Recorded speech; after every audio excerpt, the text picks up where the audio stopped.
Ok, estamos gravando agora. Então, vamos dar início ao nosso seminário ABPA sobre Cinecavírus. Gostaríamos de agradecer a participação de todos que estão acompanhando essa transmissão. Nesse momento, somos 185 pessoas.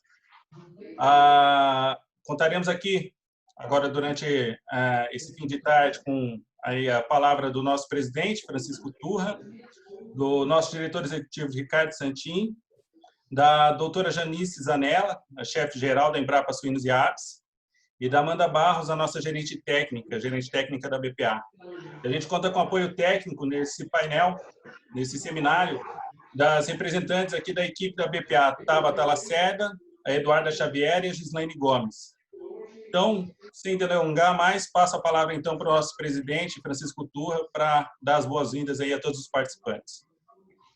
Muito obrigado. Em primeiro lugar, eu quero cumprimentar o nosso diretor executivo e logo mais o presidente da BPA, Ricardo Santin, que está aqui presente, e também saudar a todos os que participam desse painel, mas também e principalmente a Janice Zanella. E agradecer a ela que aceitou um convite nosso, porque nesse momento de isolamento, distanciamento, quando estamos em casa, a gente reflete mais, pensa mais, e há um valor que nós devemos efetivamente colocar como primazia, especialmente nós da nossa atividade o fazemos, que é o conhecimento. E a Embrapa, a Janice é diretora da Embrapa Unidade de Aves e Suínos de Concórdia. A Embrapa foi a vida do nosso setor. Nós não seríamos o que somos, aliás, longe uma caricatura, se nós não tivéssemos tido o conhecimento e a Embrapa trabalhando esse conhecimento. Então, veja que há tantos avanços. Hoje nós falamos, olha, com 1,7 kg de ração, fazemos 1 kg de carne. Em 5 anos, fizemos 25% a mais de peito, que era a carne mais procurada da ave. Isso não aconteceu por milagre. Isso aconteceu graças ao conhecimento, a todos os experimentos, ao trabalho da nossa Embrapa Suínos e Aves. Hoje, quem dirige é uma jovem, a Janice Zanella. Você fique bem feliz que você é mesmo. E, além de tudo, ela é realmente uma pessoa qualificada, tem uma equipe qualificada também e está em constante proximidade com a nossa associação, Associação Brasileira de Proteína Animal, não apenas em alguns momentos, mas permanentemente trazendo novos conceitos, aprimorando. E é por isso que nos tornamos uma referência no mundo.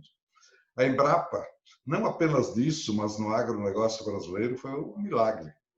Nós torcemos muito pela Embrapa. Eu recordo que estava no Ministério, o Ricardo estava comigo também. A gente cortava do orçamento do nosso gabinete para atender a nossa Embrapa, porque a gente sabia da importância. Sem Embrapa, a agricultura do Brasil também seria muito menor. Então, Janice, eu sei que você tem um tema, sim, hoje, que precisa ser conhecido, Cinecavírus, e por isso é que nós queremos, logo em seguida, te ouvir muito, porque não é um tema assim, que não esteja na boca de um cientista numa hora como essa, e por isso que nós queremos te ouvir, porque tudo que é vírus assusta todo mundo, inclusive a nós mesmos, né? Vem aí o Covid, estamos assustados, estamos recolhidos, e veja que o minúsculo, o nada, assusta o mundo. Então, por isso é importante o conhecimento. Um abraço a você e eu passo a palavra ao Dr. Ricardo Santin para fazer a continuidade dessa abertura. Bem, obrigado, presidente Turra. Queria uma saudação especial ao nosso presidente e ex-ministro Turra, às pessoas, o Marcelo, que é o nosso coordenador aí, a Amanda, a Tabata e a Eduarda, que estão aí, a Gislaine da equipe, a Sula hoje não está presente, e a doutora Janice, um especial saudação de carinho, de amizade, pelo trabalho que tem feito aí na Embrapa, com toda a equipe da Embrapa. Eu preciso, Turra, fazer aqui, contar um relato de um testemunho que eu fiz. Porque você, como ministro, e eu era um assessor do Turra, chegou uma lista lá, a gente não sabe nem de onde, diz assim, ó, corta isso das despesas que eram as viagens dos funcionários da Embrapa que estavam indo fazer doutorado e mestrado no exterior. E o Turra, recém chegando lá, chegou essa ordem lá do Palácio do Planalto, dizendo, corta porque tem que cortar a despesa. E ele disse, isso eu não vou fazer. Eu tenho, por isso quero fazer de público, Turra, a homenagem a ti, que muito disso ajudou e hoje está rendendo frutos. Jamais nós imaginávamos naquela época que essa tua ação fosse hoje nos beneficiar nós dois aqui na Embrapa. Mas o Turra foi imediatamente o ministro e disse, ó, eu não vou cortar ciência e educação que vai ajudar o meu país. E ele, como ministro, nós preparamos todo o país para cruzar os 100 milhões de toneladas de produção. Então, isso é uma homenagem que eu quero fazer a esse homem que, além de amigo, é o nosso mestre. E tem algo que é bonito a gente dizer, né, Janice? Você sabe que muita gente saiu lá em Embrapa há 20, 30 anos atrás para ir para fora do Brasil, com aquela ideia do ministro Paulinelli, e voltou trazendo hoje, fazendo o Brasil essa grande potência que é. Então, eu queria saudar a gente fazer esse seminário, que é um seminário de estudo. Eu tenho que também homenagear aqui o meu grande mestre e doutor, talvez de grande parte dos que estão assistindo, que é o doutor Rui Vargas, né, que me explicava do Seneca vírus. Né, isso não é uma zoonose, não é uma doença pública, mas é algo que pode nos fazer a gente pensar e ter um diagnóstico errado de aftosa ou de estomatite. Então, eu lembro sempre que o Rui me dizia, Ricardo, nós temos que estudar e mostrar bem isso, porque pode ter muita consequência ruim.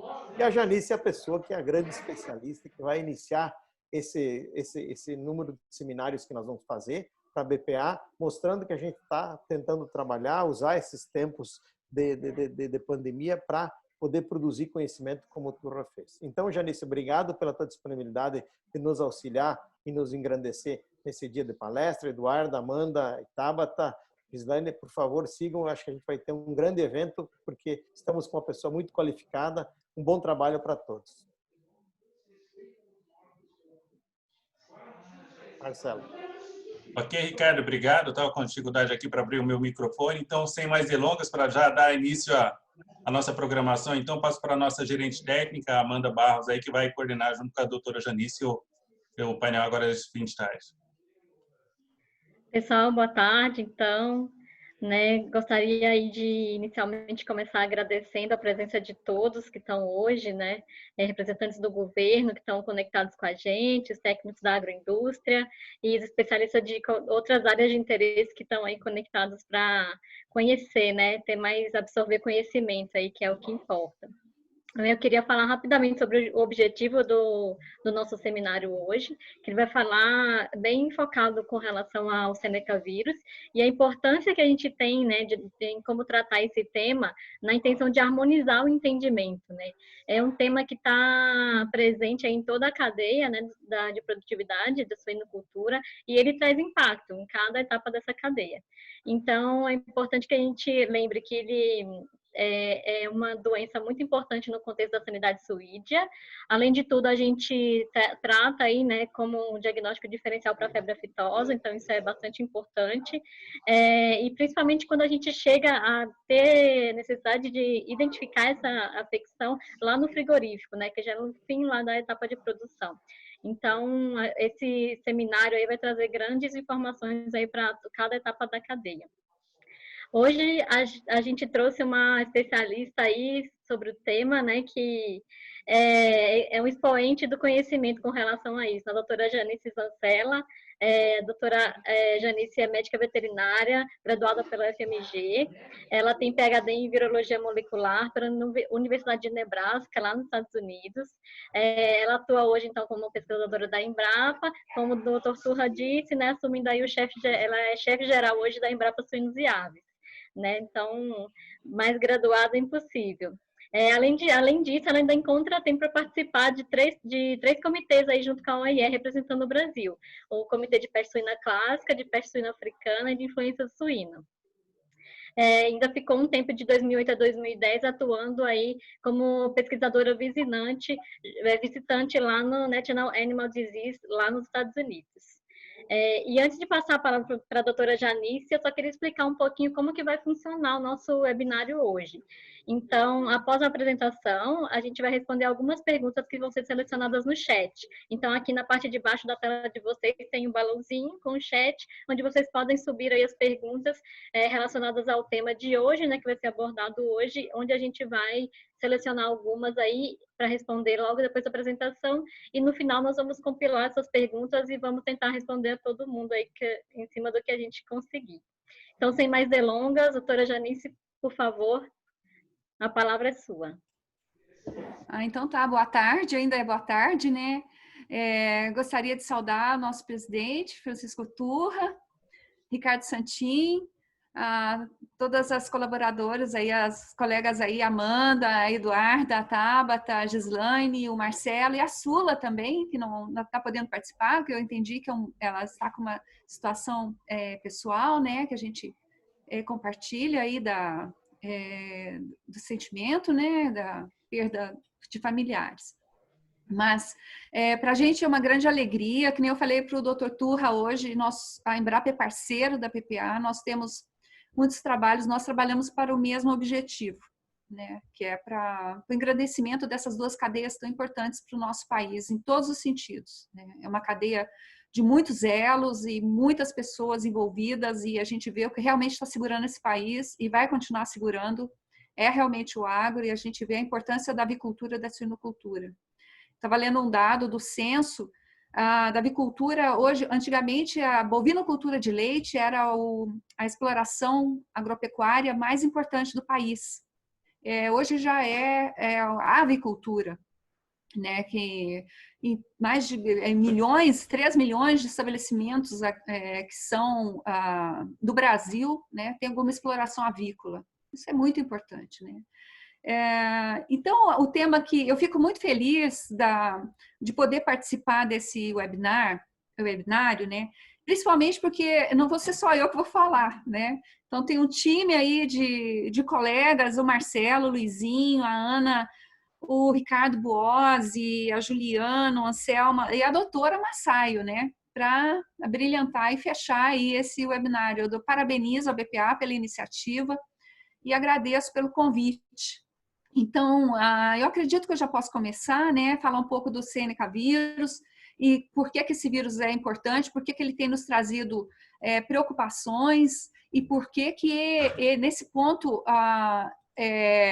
nós temos essa preocupação em controlá-lo, entender um pouco mais sobre ele, porque a gente entendendo, monitorando, acompanhando, a gente pode controlar e evitar que essa doença continue, né, causando prejuízos. Bom, é uma doença que surgiu não muito tempo atrás, então, na verdade, o Seneca vírus é uma doença emergente, né? Eu me lembro que no final de 2014, a gente estava ainda lidando com a PED, a diarreia epidêmica dos suínos, né? Então, a gente estava lidando no sentido de evitar que essa doença entrasse no Brasil, porque estava causando uma devastação enorme nos Estados Unidos, Canadá e outros países, até alguns países da América do Sul. E quando começou essas diarreias em leitão, né, associada depois com doença vesicular, aí foi pior ainda, né? Então, tinha uma mortalidade grande em animais, no caso, deixa eu ver se eu consigo. Tá bem. Tá. Essa mortalidade grande, né, em leitões, em torno de 15% a 50%, né, uma morbidade também alta, mas ela era um curso rápido, né, então os animais recuperavam em 4 a 10 dias. Então, essas leitegadas, aparentemente, na mesma instalação, a gente observava leitegada normal e leitegada doente, né, com diarreia. Então, essa doença aí na maternidade, ela nos preocupou bastante, né? E depois, consequentemente, a gente começou a estudar e viu que essa diarreia nos leitões, ela era acompanhada de doenças vesiculares em animais adultos e em porcas também, mas não em todos os animais. É interessante essa questão do Seneca vírus, é a infecção subclínica, né? Então, os animais são positivos, eles apresentam viremia, eles apresentam, têm anticorpos no sangue, mas eles não apresentam lesão, né? Então, isso também intriga um pouco como que você vai fazer o controle, tá?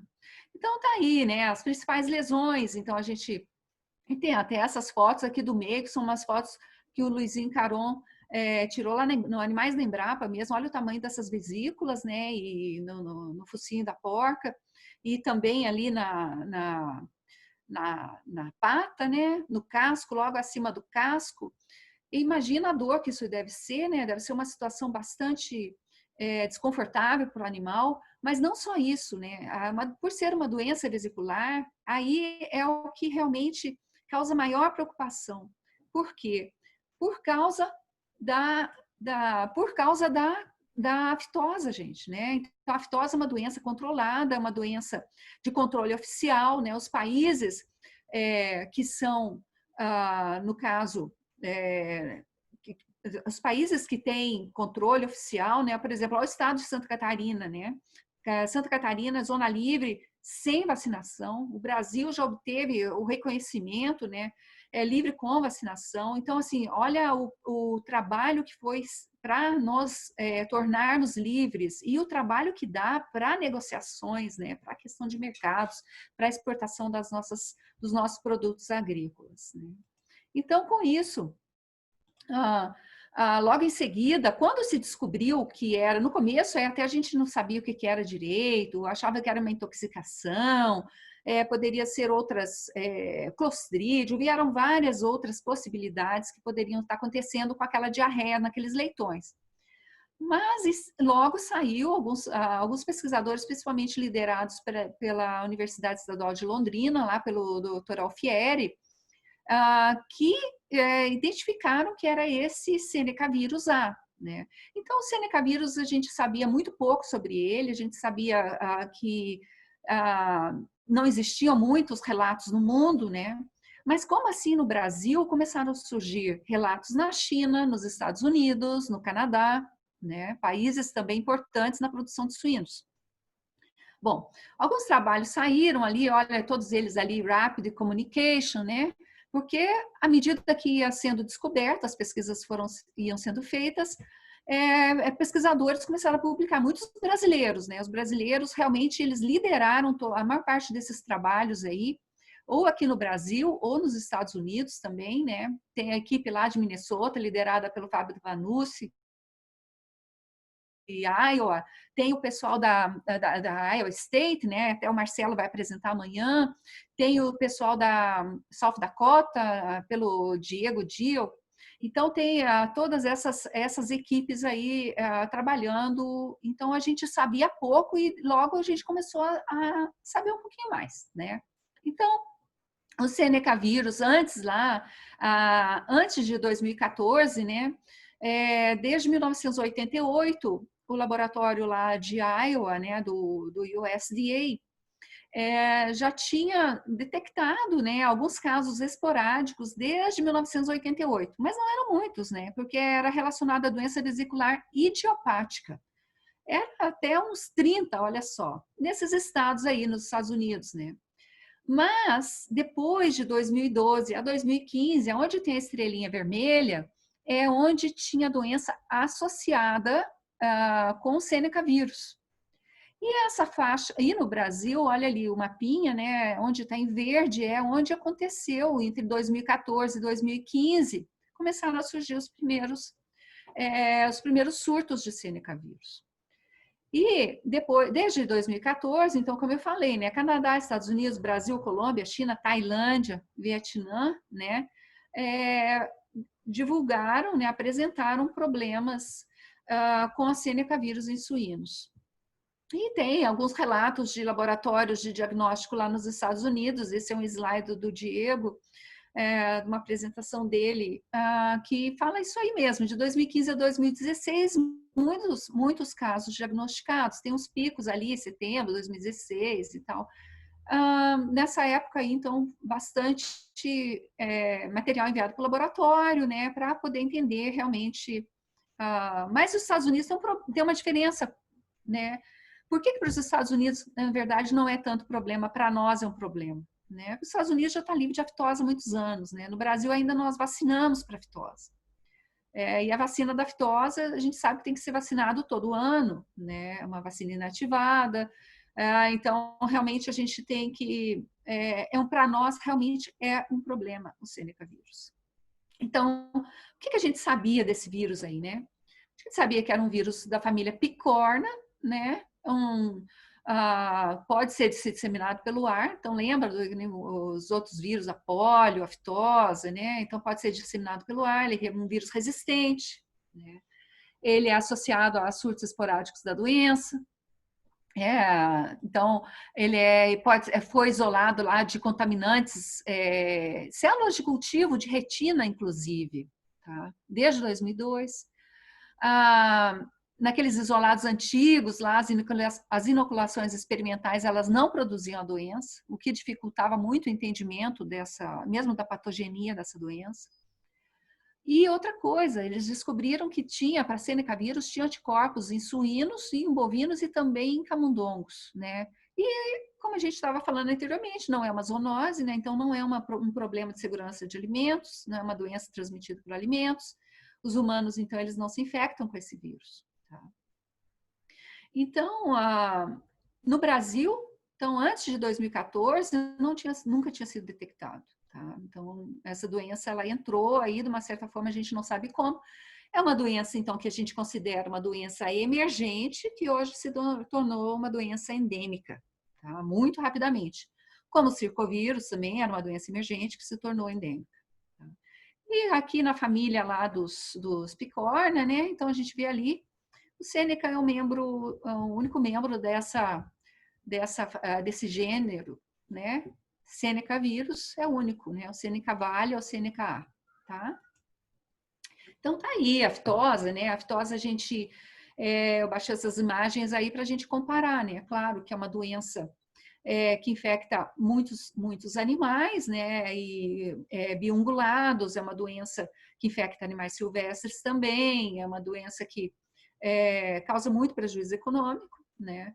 Mas também a característica dela porque é uma doença vesicular, assim como tem outras doenças vesiculares também em suínos, né? Mas aquela que causa mais prejuízo econômico, maior impacto mesmo e difícil de controlar, realmente é a fitose, né? Então, como eu falei para vocês, a gente não sabia muita coisa sobre esse vírus aí, né? Nunca tinha sido identificado no Brasil, no mundo mesmo, ele era um vírus que a gente considerava um vírus nem meio sem importância, né? Uma doença idiopática lá, só para fazer comparação, mais uma doença vesicular, né? Então, o que será que aconteceu? Será que houve uma mutação? Será que esse vírus evoluiu? Onde que ele evoluiu? Como ele evoluiu? Será que aqueles vírus lá que apareceram na China, lá em 2010, será que eles são os mesmos que apareceram aqui no Brasil? Né? Como é que é transmitido?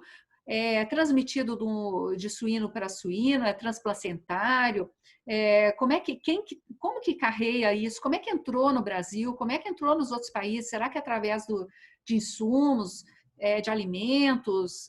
Será que tem vetores que transmitem? Será que os postulados de Koch, né, que são aqueles que você pega o agente, você isola, tem uma doença, você isola o agente, inocula o animal consegue reproduzir a doença e isolar novamente esse agente, né, fazer esse ciclo todo aí. Como é que é a patogenia dessa doença? Como é que ela infecta? Como é que ela transmite? Como é que se dissemina dentro do organismo do animal, causando a lesão, né? E a imunidade? Será que o animal se infecta novamente? Será que como que é a imunidade, a produção de anticorpos neutralizantes? Né? Será que aqueles vírus antigos, lá antes de 2010, será que eles, se nós utilizarmos eles, por exemplo, como um candidato vacinal, será que ele seria protetivo? Né? Existem estirpes diferentes? Qual que é a prevalência disso no mundo? Qual é a prevalência disso no Brasil? Alguém fez esse trabalho, né? Como que a gente previne? Tem vacina, né, para a gente controlar? Vamos lá, da diversidade genética, então. Então, tem vários trabalhos aí. Esse é um dos trabalhos da equipe lá do Diego, ainda em South Dakota, sobre a diversidade genética e evolução desses Seneca vírus, né? Então, ele pegou muitas amostras de vírus. Então, o que está em vermelho são os norte-americanos, né, Estados Unidos. Em roxo, aqui estão os vermelhos aqui, né? Roxo são os chineses, tem mais alguns aqui para cima. Os brasileiros estão aqui em verdinho bandeira aqui, os canadenses, os tailandeses, né, colombianos, tem um aqui representante, né? Então, assim, o que a gente observa? Entre os contemporâneos, ou seja, os mais novos e os mais antigos, os históricos, né, tem uma diversidade genética. Tá? Eles são diferentes. Então, aqui pela essa árvore, então, quanto mais próximos, mais parecidos, né? Então, quanto mais distante, tem um númerozinho aqui que vai te falar. Bom, é diferente, né? Então, essa diversidade genética aqui é relativamente grande. Tá? Então, por exemplo, os contemporâneos, né? Vamos supor, Estados Unidos, esses vírus novos dos Estados Unidos, eles têm entre eles entre 96% a 98% de identidade de nucleotídeo, ou seja, aquelas letrinhas lá que compõem o genoma, né? E entre os norte-americanos históricos, aqueles lá desde 88 e tal, versus os mais novos, tem uma semelhança, mas não tão grande, né? Já tem uma diferença. Entre os vírus sequenciados brasileiros, e esses vírus aqui é interessante também falar que tem alguns vírus aqui do Brasil, né? Aqui da Embrapa. Então, desses vírus aqui, versus os norte-americanos mais novos, entre 95% e 97% de identidade de nucleotídeo. Entre os mais antigos, 93%, muito parecido, né, gente? Entre os nossos brasileiros e os norte-americanos. E versus os chineses, né? Os americanos e os chineses, também mesma coisa, entre 94% e 96% de identidade, e brasileiros também em torno de 96%. O que a gente conclui disso tudo, né? Então, provavelmente, esses vírus aí, eles evoluíram, claro, o vírus está sempre evoluindo, a gente está vendo isso com os corona, a gente sabe que os vírus aí, eles continuam evoluindo, desde que o mundo é mundo, eles existem, né? E eles vêm evoluindo, eles não param. Quanto mais hospedeiro, mais fácil para eles também evoluírem, de uma certa maneira, né? Então, eles evoluíram e, de uma certa maneira, rápida, né? Em poucos anos eles evoluíram e de um vírus que não era patogênico, né? Que não era patogênico, surgiu um vírus muito patogênico, né? E com relação à transmissão, né? Como que esse vírus é transmitido, né? Então a gente tem aqui, né? As amostras ambientais, no caso, clínicas. Então esse trabalho é um trabalho bem interessante. De amostras ambientais, né? Então, o que eles buscaram? Eles buscaram fezes de camundongos, né? Pegaram moscas, fizeram swab de meio ambiente, né? E olharam para ver se nesses fizeram, no caso, PCR, né? RT-PCR quantitativa por tempo real e isolamento viral. Então, o que eles viram aqui? Em fezes de camundongo, não sei se dá para vocês verem aqui, mas eles conseguiram isolar, né, o vírus de fezes de camundongo. Tá?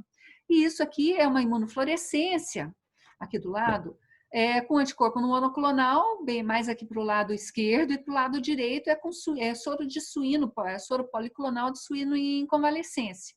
Tá?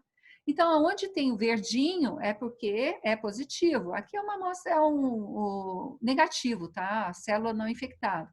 Então, aqui uma célula de cultivo infectada com o líquido da vesícula do focinho da porca, de uma porca lá que eles isolaram o vírus. Então, olha aqui. Positivo, né? Que na verdade foi basicamente um controle deles, né? Do intestino delgado do camundongo, né? Então, presença do vírus ali. Fezes de camundongo, também, né, presença do vírus ali, e swab do meio ambiente, né, bem interessante, porque, na verdade, prova mostra que o vírus é um vírus resistente, né, e também uma limpeza e desinfecção é muito importante, principalmente essas medidas de biosseguridade, para ajudar a controlar a doença. E alimento, né, será que o alimento, a comida, ela é ela é, no caso, importante para a transmissão ou para a entrada desses vírus, de repente, numa granja ou numa propriedade, ou num país, né? Então, tem esse trabalho da equipe também, né, liderada aí pelo Diego, mas de autoria do Scott Dee, que eles fazem um trabalho bem interessante, eles como se fosse uma mímica, pegaram vários vírus e inocularam em vários tipos de alimentos, né? Então, por exemplo, farelo de soja, convencional, orgânico, óleo, DDGS, lisina, etc., e outras, até comida ração de gato e de cão, né?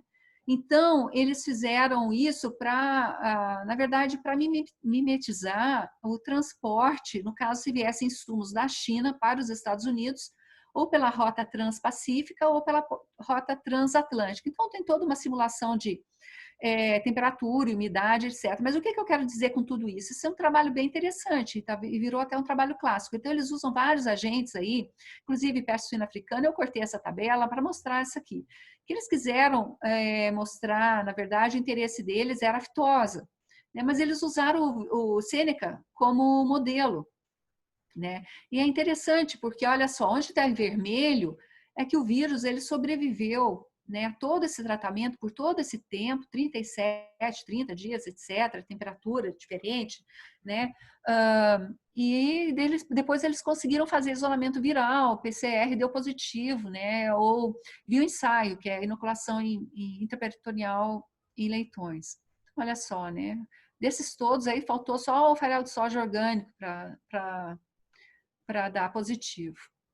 E tem um trabalho brasileiro também, da equipe lá do Amaury Alfieri, que eles estudaram 2 silos, né, pelo que a gente está vendo aqui, o A e o B, e vários tipos de componentes para alimentação animal, né? Então, desses componentes aqui, tanto, no caso, ração completa, ou peletizada, farinha de carne, de ossos, né? Farelo de soja, milho, etc. Então, principalmente desse silo aqui, dessa fábrica A, né? 7 das 14, né, amostras foram positivas. Então, e aqui ele quantificou também. Então, o que isso significa? Né? Que o vírus, de uma certa maneira, ele persiste nesse tipo de material, né? Dessa matéria-prima aí, né? E pode ser também essa matéria-prima pode ser um importante veículo desse vírus para infectar, no caso, entrar na granja. Bom, e com relação aos postulados de Koch, né? Isso, quando a gente estuda uma doença nova, isso é importante a gente estudar, né? Como que o vírus, se você consegue isolar ele e reproduzir a doença. E isso foi feito lá pela equipe do Kelly Lager, no NADC, lá do USDA em Ames, Iowa, que eles fizeram um trabalho e realmente em leitõezinhos, né, pequenos, gnotobióticos, inocularam, então, Sêneca vírus e reproduziram a doença. Olha ali as lesões, né, então, tanto nas patinhas e as vesículas, né, e também na língua e focinho. Então, isso aí eles conseguiram reproduzir a doença. A gente ficava muito preocupado sobre o receptor desse vírus, né? Qual que é o receptor que esse vírus utiliza para penetrar na célula? Né? Então, já descobriram, né? Um receptor que, no caso, isso aqui é um cartoon, né? do vírus em azul, né? Isso aqui é um Sêneca vírus, e esses são os receptores que esse vírus utiliza aí, que é da proteína anthrax, né? Da mesma que utiliza uma semelhança muito grande com a da anthrax. Tá? E a patogenia, né? A patogenia, então, existem vários trabalhos também da equipe lá do Diego, que eles inocularam vários suínos, né, com 15 semanas e deixaram esses animais por vários dias. Né? Então, foram acompanhando esses animais inoculados por muitos dias, né, por até 38 dias, e estudaram a viremia e a excreção viral. O que é isso? Para o virologista, dinâmica estudar a dinâmica de infecção, né? Saber quando que o vírus, por exemplo, após a inoculação, quando começa a aparecer os sinais clínicos, a replicação do vírus e a disseminação do vírus pelo sangue, né, que é a viremia, vírus no sangue, e como que esse vírus está sendo excretado e aonde que ele está replicando, né? Então, essas figuras ali das lesões, então a gente pode acompanhar ali 4, 5, 6, 9, 11, 15 dias, né, nesses animais, e inclusive tanto no focinho, né, como na banda coronária, nos pés, né, nos membros inferiores, no caso. E isso aí é a questão também dos dias pós-infecção, né? Então, depois, a viremia aí. Então, quanto de vírus, quanto partícula viral foi identificada. Então, olha só, 10 dias após a infecção, olha, é muito vírus sendo excretado por esses animais aí, né? E onde, né? Então, eles fizeram esse gráfico ali ao lado, esse UA, né, quantitativo de vírus, e abaixo ali diferentes tipos de vias, né, que esses animais estavam excretando vírus. Então, pela via nasal, oral, fecal, né? Então, olha lá, até 28 dias estava excretando vírus, né, uma quantidade relativamente alta. E essas imagens aqui mais embaixo, parece uma microscopia, realmente mas é hibridização in situ, onde que eles, em vermelho, é corado o genoma do vírus, né? Então, onde que o vírus está replicando nas células, né? Então, na banda coronária aí, né? Então, nos queratinócitos, bem onde tem essas vesículas. Então, isso é com 4 dias depois da inoculação. Tá? E o que chama atenção, muita atenção, a questão da patogenia desse vírus aí. Uma das coisas que mais chamou atenção foi a quantidade de cópias virais, né, nas amígdalas. Então, olha só, 38 dias, né? Então, assim, é muito, muito tempo depois da infecção, né? Então, é bastante dias. Então, olha só como o vírus ainda persiste aí nessas amígdalas, né? No epitélio das criptas aí dos linfócitos e numa alta quantidade, tá? Então, tanto no epitélio, nos linfócitos subepiteliais e também nos folículos linfóides, que são esses aqui mais escuros. Então, assim, a carga viral, então, no dia 38 depois da infecção, olha nas amígdalas como estava elevado. Tá? Com relação à imunidade, né? Então, foi esse trabalho também apresentado, tanto feito imunofluorescência indireta no soro, como a neutralização viral, né? A vírus neutralização, o que indica, né? Então, isso é importante para a gente saber. Depois da inoculação, quanto tempo que o animal, a gente já sabe que ele continua replicando, né, o vírus e excretando o vírus, mas os anticorpos, né? Quanto tempo depois da inoculação que o organismo começa, que o animal, no caso o suíno, vai começar a produzir anticorpos, né? Então, ali com 10 dias já começam, né? Então, aqui, essas bolinhas pretas são os animais infectados, né? E aqui embaixo é o controle, não interessa aqui, mas 14 dias, né? Tem um pico, 28, né? Então, olha, aproximadamente com 14 dias. E quando faz a soroneutralização, a vírus neutralização também, né? Isso aqui é um resumo que informa isso aqui é o seguinte, né? Que, na verdade, o que é importante disso? Os vários dias pós-infecção, né? 3, 5, 7 dias após a infecção. Então, quando aparecimento, o animal continua ainda disseminando, né? Replicando a quantidade de vírus é bem alta nos primeiros 7 dias. Né? Coincidentemente, quando tem a viremia, né? Claro, quando o animal está replicando o vírus está no sangue. Mas isso é interessante também porque nessa fase já se começa a produzir anticorpos, tanto IgM, IgG e também anticorpos neutralizantes. Isso é interessante porque os níveis de anticorpos neutralizantes são paralelos, então vai acontecendo. Então, quando diminui a viremia, esses anticorpos neutralizantes se mantém, né? E também é interessante porque a resposta celular para esse vírus também principalmente por células T, né? Então, durante essa fase aguda aí da infecção, né, 14 dias, as respostas das células T, né, elas são caracterizadas principalmente por células T CD4, né? E também, depois elas começam com CD8, né, e CD4 também. Então, isso é interessante, é importante a gente saber, principalmente essas fases, estudar essa dinâmica, principalmente para um programa de vacinação, né, para a gente saber exatamente uma melhor fase para se aplicar a vacina, para não ter interferência com esses anticorpos aí, principalmente esses anticorpos neutralizantes. E a imunidade cruzada entre tipos diferentes, né? Isso também é uma coisa interessante. Será que aqueles vírus da série histórica, né, aqueles mais antigos lá, será que tem... Qual que é a comparação deles com esses mais novos, né?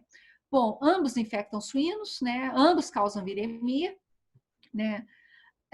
Ambos induzem resposta celular, tá? Anticorpos também, mas esse não produz, né? O antigo lá não produz sinal clínico, e os mais novos sim, lesões vesiculares também não, né? E a reação entre cruzada de anticorpos neutralizantes entre os dois também pode acontecer, né? Então, eles são antigenicamente relacionados, né? E tem alguns determinantes antigênicos que são conservados. Com relação à prevalência, né? Foi feito também um trabalho nos Estados Unidos que informa assim, por exemplo, eles fizeram, através de um teste de ELISA, soros de porcas, né, clinicamente saudáveis, né, assintomáticas, e de também suínos em terminação também clinicamente saudáveis em muitas granjas, em 219 granjas comerciais nos Estados Unidos.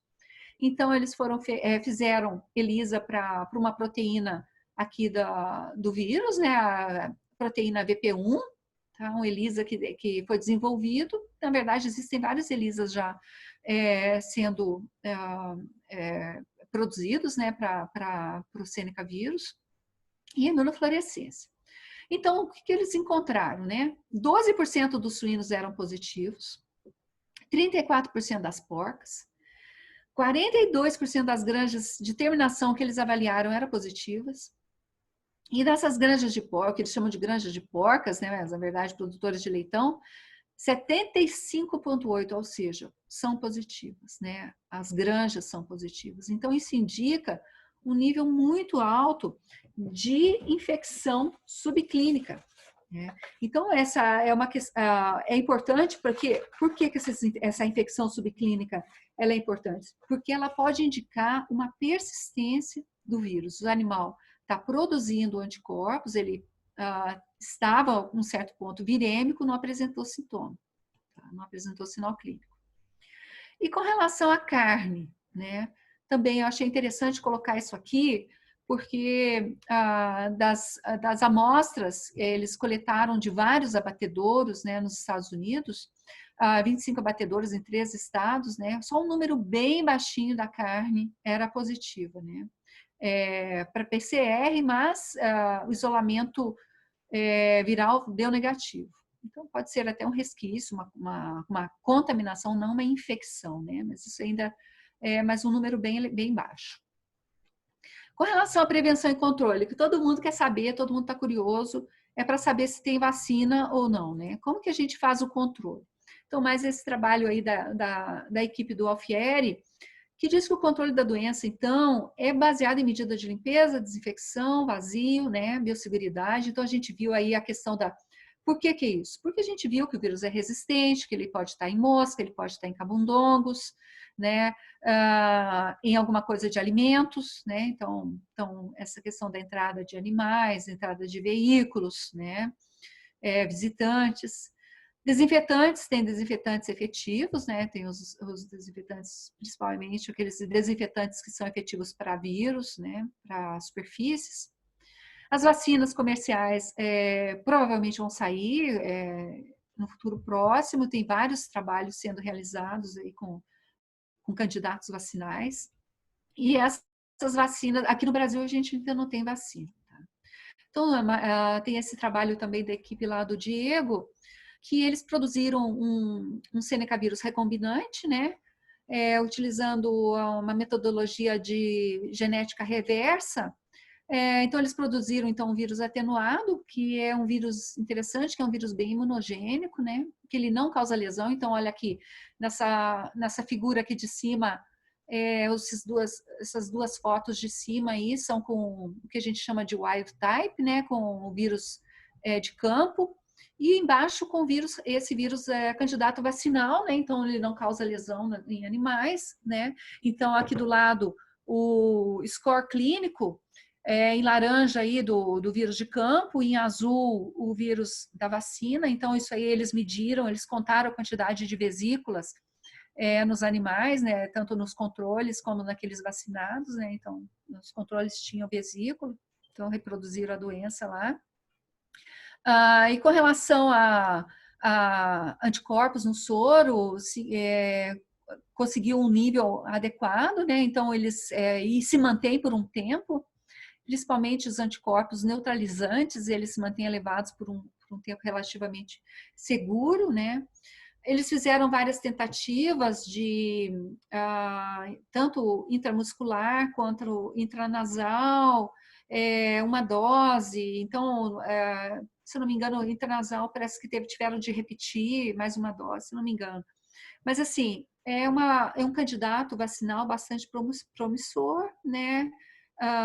Então, quem sabe a gente vai ter aí uma vacina baseada nessa metodologia que eu achei bem interessante e achei interessante mostrar para vocês, né? Inclusive, a questão da imunidade, não só a imunidade de anticorpos, né, IgG e IgM, mas também, ou neutralizantes, mas também celular satisfatório.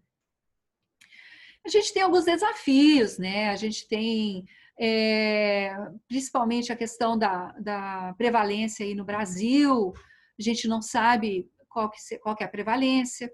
Nós não sabemos ainda também qual que é o reservatório desse vírus, principalmente com relação aos selvajados, né, aos javalis. A questão da mosca, a gente viu que tem aqueles trabalhos, camundongos, e o rato, né? A doutora Massai um dia me perguntou a questão do rato. A gente sabe da questão do camundongo, né? O camundongo no intestino, vocês viram lá, mostrei até os trabalhos para vocês. Então, quem sabe, né? A questão dos insumos, né? Então, a gente viu que os alimentos, as rações e os biológicos, será que as vacinas que são produzidas em cultivo celular ou tripsina, esses insumos que a gente utiliza em laboratório para a produção de vacinas, etc. Será que eles são importantes na transmissão desse vírus, na entrada, como que esse vírus entrou no Brasil, né? A questão da persistência, como eu comentei lá com vocês, na amígdala, né? Bem interessante, 38 dias depois, né? Da inoculação, ainda os animais ainda estão excretando vírus. Será que ele é persistente? Será que ele persiste em células da amígdala? A gente sabe que a amígdala é um tecido complicado, é digamos, um órgão do sistema imune, mas também tem uma grande porção de tecido epitelial aí, tem os folículos linfóides e como você sabe que persiste ali, né? A amígdala é importante para o sítio de replicação viral, vários vírus, então, quem sabe também, né? A questão do estresse, dos surtos, então a gente vê, por exemplo, alguns relatos de colegas que falam que os animais estavam bem na granja, chegam no frigorífico, aparecem lesões, aparecem vesículas, né? Os animais febris, então, será que esse transporte aí desencadeia o aparecimento da lesão? O animal estava subclínico, mas de repente, não sei, né? Questão do colostro, né? A gente ainda tem alguma coisa para trabalhar com isso. A transmissão vertical, né? Então, aquela primeira observação que a gente viu no Brasil de diarreia, isso aí ficou pouco reportado depois. Hoje em dia, a gente vê poucos relatos ou mesmo estudos com relação a isso. Então, a gente focou muito mais na parte das vesículas, das lesões, do que nessa parte da diarreia, tá? E as vacinas, né, pessoal? Isso é um desafio aí, quem sabe a gente vai conseguir uma vacina comercial, um método de diagnóstico rápido também, de repente uma vacina diferencial que a gente consegue diferenciar através de um teste diagnóstico, né, de um ELISA ou de um outro teste mais rápido, né, seria bem interessante. Então, acho que era isso que eu tinha para falar. Agradeço a atenção de vocês e estou aí à disposição para responder perguntas que tiverem aí. Eu acho que a Amanda que vai coordenar aí as perguntas comigo, né, Amanda? Isso Então, aí, agradeço aí mais uma vez o convite, antes que eu me esqueça, e a atenção de todos, e estou à disposição. doutora Janice, meus parabéns, assim, muito objetiva e fluida, né, no tema, assim, a gente tem que agradecer. Eu vou começar fazendo uma pergunta que a gente recebeu da doutora Angela Jardim, do MAPA. Tá. Ela está dando boa tarde, né, e está perguntando se está sendo discutida a forma de apresentação das lesões. Se elas estão sendo observadas, se elas estão vindo um pouco mais brandas com o passar do tempo, né? E ela põe aqui um ponto que tem se verificado que lesões lá no Mato Grosso, elas estão vindo quase imperceptíveis nas unidades de criação. E algumas vezes só no abate se observam lesões das matrizes. Então, ela queria que você falasse um pouquinho sobre essa percepção da gravidade das lesões. Eu acho que é bem interessante, Ângela, até se você mandasse, se você tivesse fotos para mandar para a gente. Porque a gente percebe, a gente sabe, assim, ó, pelos relatos dos colegas, ainda existem problemas, tá existindo desafios aí com Seneca vírus. E realmente é uma doença que eu acredito, assim, e a gente vê que o maior desafio é justamente lá no frigorífico, né? Vocês que estão lá na linha de frente muitas vezes porque o animal ele chega depois que, no caso, feita a higienização, né? Que você observa mais. Muitas vezes a gente confunde com machucadura, né? Eu acho que seria interessante se a Ângela pudesse mandar para a gente essas fotos para a gente dar uma avaliada. E pode ser, inclusive, Ângela, um vírus diferente, né? Um vírus que está causando uma lesão diferente, a gente não sabe, né? Mas realmente é interessante isso que você está colocando aí.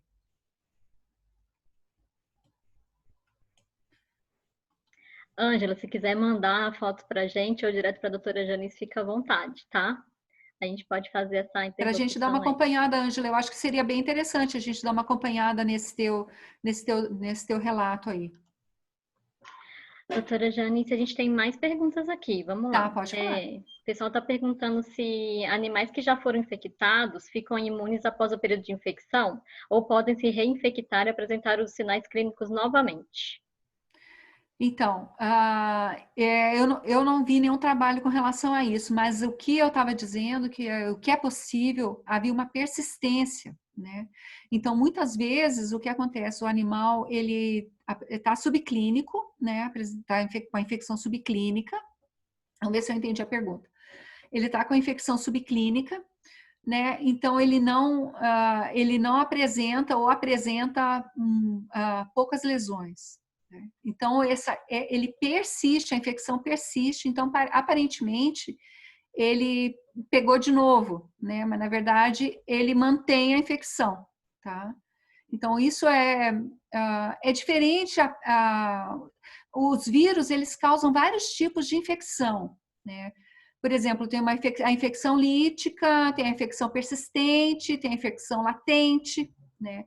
Então, a infecção persistente é muitas vezes assim, o animal ele fica virêmico, ele fica com a infecção, mas vai apresentando lesões, apresentando sinais clínicos, né?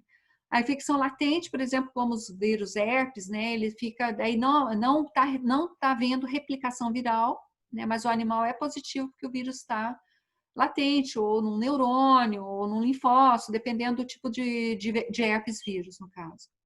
Então, ele reativa dessa latência. Então, aparentemente, o animal é saudável, tá? Até anticorpos, ele está com um nível muito baixo, às vezes até indetectável pelos testes de sorologia, ou mesmo pelos testes de isolamento viral, você não consegue isolar o vírus, mas ele reativa dessa infecção. Então, isso é uma coisa que eu acho que a gente tem que investigar bastante, né? Isso aí é uma questão que ainda precisa ser investigada. Eu acho que a amígdala é um tecido candidato bem interessante para começar a estudar a biologia da infecção nesse tipo de célula, da amígdala. A gente tem mais uma pergunta aqui, da Ivana Faria, também do MAPA, e ela fala assim, ó, percebemos como foi comentado que quando detectamos as lesões que são discretas, temos relatos que os animais estavam bem na granja, e quando o serviço de defesa vai até a granja, muitas vezes não encontra as lesões.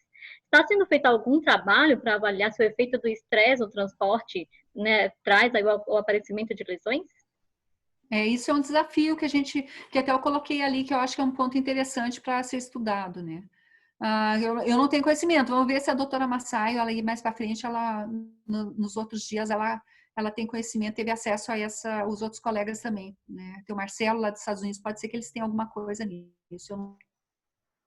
Beleza. A gente tem mais uma pergunta aqui, até um pouco curiosa.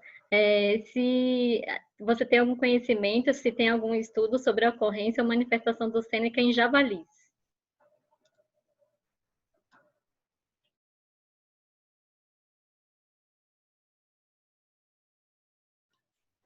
Alô?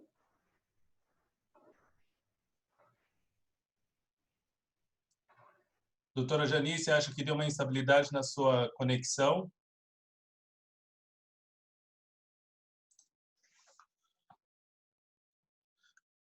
Bom, pessoal, a gente está momentaneamente aí com uma instabilidade na conexão da doutora Janice. Vamos aguardar alguns segundos aí até ela conseguir se reconectar conosco. E as perguntas não param de chegar aqui no chat. Muitas questões aí, pessoal bastante... Muitas mesmo. No tema, muito legal. Uma belíssima abertura sobre o tema. Lembrando, conforme está na divulgação, a gente deixa aqui o lembrete, a Amanda vai lembrar também no final a todos, que esse é o primeiro de 5 painéis que nós teremos aí ao longo dos próximos dias, né? Durante a programação, vocês vão ter contato, vão receber aí por meio dos nossos meios de divulgação, a forma de inscrição, enfim. Depois a Amanda até vai dar mais detalhes disso no final. Enquanto isso, a gente aguarda mais alguns instantes a conexão da doutora Janice. Lembrando que ela está falando nesse momento de Concórdia, uma região ali no centro, ali centro-oeste, no oeste catarinense, que enfrentou aí algumas dificuldades ali com relação aquele ciclone bomba, né, que atingiu ali na região, que causou alguns problemas ali, principalmente com a parte de eletricidade e energia. Então, talvez ela esteja enfrentando uma oscilação por causa disso nesse momento.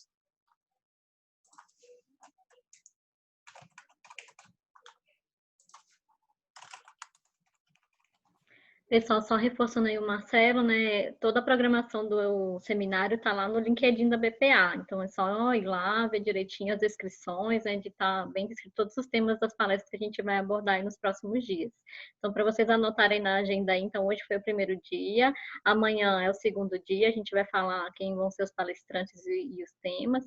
Depois vão ser dia 8 e 9, e para finalizar no dia 16, tá bom? Então, já marquem aí na agenda sempre às 5 da tarde. Perfeito. E só para falar do sucesso desse painel, a gente chegou a ter aqui online 317 pessoas, está muito legal, a interação do pessoal está muito boa. Só aguardando aqui, estamos tentando contato aqui com a doutora Janice. A Ivana está perguntando aqui o que eu já ia falar mais tarde. Ô, Ivana, é isso mesmo, a gente precisa fazer inscrição todos os dias, tá? Então, logo que acabar aqui, o pessoal da comunicação já vai disparar o seminário de amanhã, e aí vocês entram e fazem inscrição todos os dias que queiram participar, tá bom? Perfeito. Eu estou vendo aqui que a doutora Janice voltou aqui, mas eu vou promover ela, então, para... Só um minutinho, eu vou promover ela aqui para palestrante. Só um minutinho, doutora. Acho que agora ela está entrando como palestrante conosco. Vamos aguardar mais um minuto. Muito bom. Doutora Janice, de novo conosco. Sim, gente, caiu aqui em casa. Imagina, acontece. A gente está com os ciclones aí, umas coisas meio estranhas aqui no sul, né? Então, acho que a internet está muito estável. Mas me desculpe aí, eu acho que retornamos, né, Amanda? Do javali a gente tinha parado. Jesus, Amanda, javali é com a Vica. Não, os javalis, assim, a gente tem muito interesse de ver esses animais provavelmente vão ser positivos, né? Eles são suídeos, então, com certeza, eles vão ser bem importantes nessa epidemiologia aí do Seneca vírus, né? Com certeza. Tem mais uma, doutora Janice, não Pode para falar. de chegar a pergunta. Opa! Vamos lá. Vamos lá. Tem pergunta aqui relacionada a quais seriam os melhores materiais biológicos para identificação do vírus. Isso vai depender da fase de infecção do animal ou não? Sim, com certeza. Então, assim, por exemplo, swabs, né? Os swabs, até os swabs orais, no caso até fezes, mas o melhor material mesmo para isolamento viral é a vesícula, né? Mesmo para PCR. Então, se conseguir coletar o líquido da vesícula intacta, melhor ainda, né? Então, com limpeza, higiene ali, porque muitas vezes a vesícula já rompida, ela está contaminada, tem infecção bacteriana, então para fazer um isolamento viral daí já inviabiliza. Mas no caso, até fluido oral é interessante para fazer isolamento e para PCR também. Legal. O Francisco do Mapa também está perguntando aqui se a gente tem diagnóstico laboratorial disponível no Brasil no nosso serviço oficial. Tem, sim, é feito lá no Lanagro, LFDAs, né? Laboratório Federal lá do Ministério da Agricultura, Pedro Leopoldo. A equipe do Marcelo, do pessoal lá. Uhum. Legal. E acho que a gente pode ir finalizando, né? Pode ser. Pode falar, doutora. Não, eu estou vendo que tem umas perguntas aqui, a Lia, do Ministério, né? Sim. Lembrando que o diagnóstico deve ser para fitose, com certeza. É uma doença vesicular, né? O Brasil tem tem que tomar esse cuidado aí, né? Principalmente por causa dos acordos e tudo para a questão da exportação. Então, essa é uma doença que tem trazido muito transtorno, né? E eu vejo que, principalmente para os frigoríficos e o pessoal do serviço oficial, né? O pessoal do atendimento. Então, como a colega falou, chega na granja, não tem sinal. Às vezes eu saio da granja, o animal está bem, chega lá no frigorífico, dá problema. A gente percebe que esse estresse ele pode ser ainda bastante avaliado, né? Bastante estudado ainda, que pode ser que tenha bastante impacto na proximidade de lesões, né? Então, essa questão do diagnóstico, né, o diagnóstico rápido, então, por exemplo, muitas vezes o que a gente vê, pelo menos o relato dos colegas da indústria, é bem esse, né? Então, o animal chegou lá, não tem como ser, muitas vezes é fechado, é feito teste frigorífico, né? Encerra o abate, e esses animais, no caso, esse material é enviado para o diagnóstico, aí às vezes vai de avião. Então, tem toda uma dificuldade, um custo gigante, né? Então, um esforço imenso que tem que se fazer porque os animais estão ali, né? Então, precisa ser dado encaminhamento a tudo isso. Então, realmente é um problema de logística, acima de tudo, né? Mais do que realmente um problema sanitário, eu vejo, porque, na verdade, são poucos animais afetados e não é uma aftosa, né? Que a aftosa é realmente uma doença muito debilitante. Mas, semelhanças, né? Eu vou fazer a última pergunta, então, para daí você já quiser ir para as considerações. A Isabel do Mapa também está pedindo aqui se você poderia falar um pouquinho da prevalência de rebanho e de animais. O que se tem de dados a nível nacional, se tem alguma coisa diferenciando regiões. Pois é, não temos, né? A gente sabe que já foi identificado em vários estados brasileiros, né? E esse tipo de prevalência, estudos de prevalência são carésimos, né?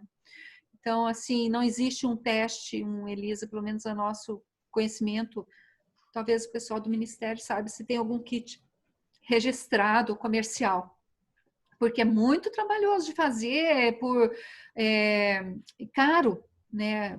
Por vírus neutralização, não tem kit. Né? Fluido oral é interessante, eu estou vendo que a Graciene colocou ali. É muito interessante o diagnóstico, não o diagnóstico, mas a monitoria, né? Então, tem uma diferença entre diagnóstico e monitoria. Então, para fluido oral, ele é bem interessante, mas para fazer acompanhamento, monitoria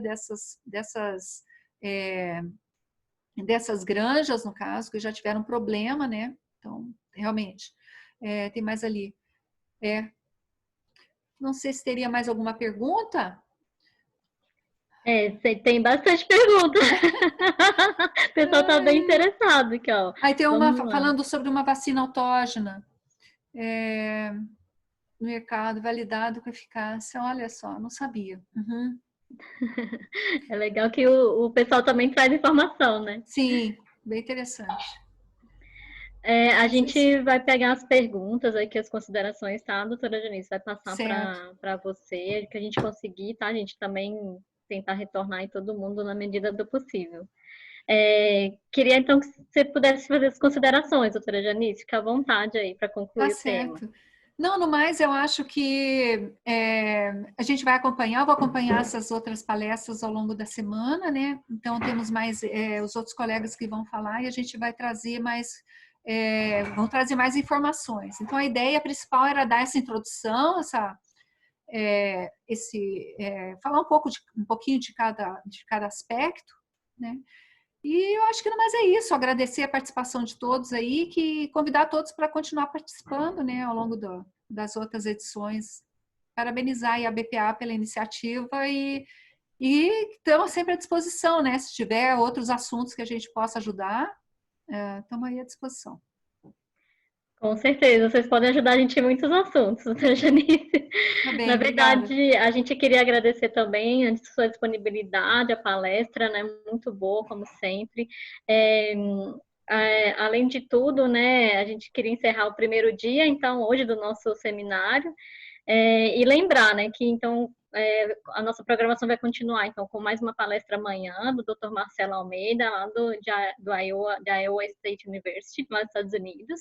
Ele vai falar sobre a situação e perspectivas do Seneca vírus nos Estados Unidos e formas de atuação do setor privado e do serviço oficial. Como que é feito lá esse trabalho em conjunto. E também amanhã, o Dr. Luizinho Caron da Embrapa também vai estar falando com a gente sobre os impactos do Seneca na suinicultura. E ele vai abranger várias partes aí, inclusive parte de CSI, hein, galera? Então, acho que vocês vão gostar aí das palestras de amanhã. Tá bom? Amanda, aproveitar também e pedir as considerações finais aqui do nosso diretor executivo, Ricardo Santin, aqui para fechar a nossa... Com certeza. Ricardo, a palavra é toda sua. Obrigado. Eu queria, então, parabenizar, agradecer a Janice por essa excelente palestra. Veja que você me fez, eu que não sou nem veterinário, ficar assistindo todo o tempo e vendo aí um recorde de público. Chegamos a mais de 300 pessoas. Eu queria agradecer a toda a Embrapa, os que vão nos prosseguir depois nesse ciclo de palestras. Janice, você iniciou brilhantemente essas palestras, colocações de um tema que é muito importante. Eu confesso que quando o Rui falava comigo desse Seneca vírus, eu não sabia que era de 2015, 2014, né? E a gente discutia muito, ele dizia, olha, eu tenho que falar com a Janice, agradecer já na pessoa da doutora Helenita e de todos do MAPA, a Lia, que trabalharam e ajudaram lá naquela época a gente entender essa doença. Me lembro de quando conversamos com o Rui para poder, e ele me dizia, deixa eu falar com a Janice, que ela é especialista, e aqui você mostrou isso. Então, eu queria agradecer mais uma vez, em nome meu, em nome do Turra, de toda a BPA, da Amanda, da Eduarda, da Tabata, da Sula, que não está presente, da Gislaine, toda a equipe, a tua disponibilidade e a excelente e brilhante palestra. Janice, você engrandeceu muito a nossa associação e o nosso dia, e iniciamos bem esse seminário. Agradecer e desejar a todos muita saúde, que Deus proteja a todas as famílias aí desse coronavírus. Eu sei que vamos passar isso e vamos sair muito melhor dessa situação. Um grande abraço a todos, que Deus proteja. Um abraço a todos também, pessoal. Muito obrigada por tudo. Tchau, gente. Obrigada, hein? Oi, gente. Muito obrigada aí pelo convite aí. Maravilha, pessoal. Muito obrigado. Obrigado a todos aí, todos os participantes. Deixando então aqui na tela. Só para lembrar a todos, então, que amanhã a gente tem aí mais apresentações aí com o Dr. Marcelo e o Dr. Luizinho Caron. Muito obrigado a todos aí. Uma boa noite a todos. Tá joia. Um abraço.